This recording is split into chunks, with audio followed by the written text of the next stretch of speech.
Here is an example of an application problem of using equations to help solve word problems.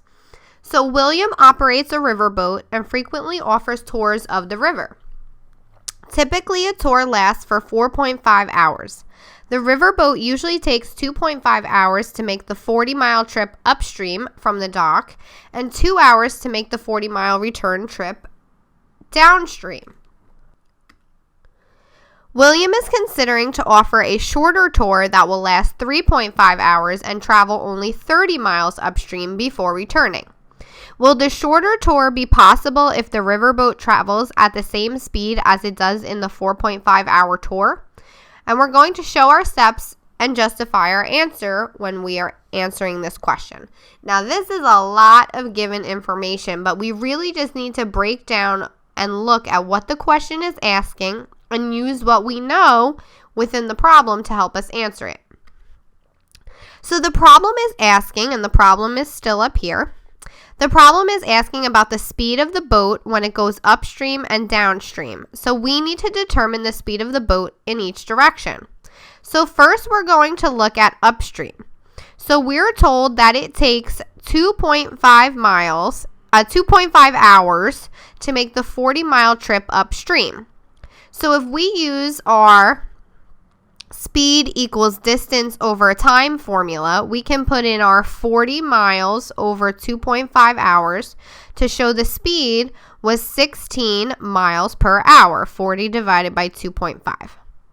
We then need to look at the speed for downstream.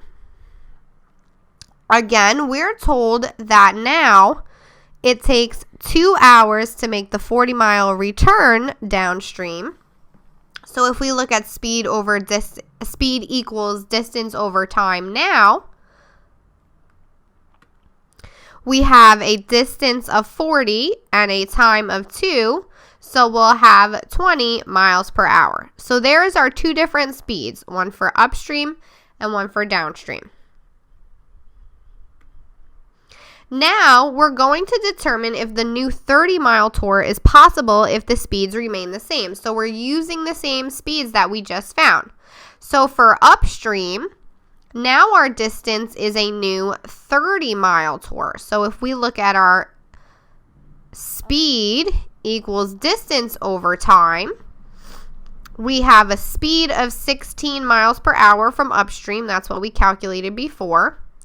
And we have a distance of 30. We're solving for time, so we're multiplying both sides by t. So we have 16t equals 30, and if we divide by 16, we get 1.875, which is roughly 1.9 hours. So that's how long it would take to go upstream with the same speed but the new distance.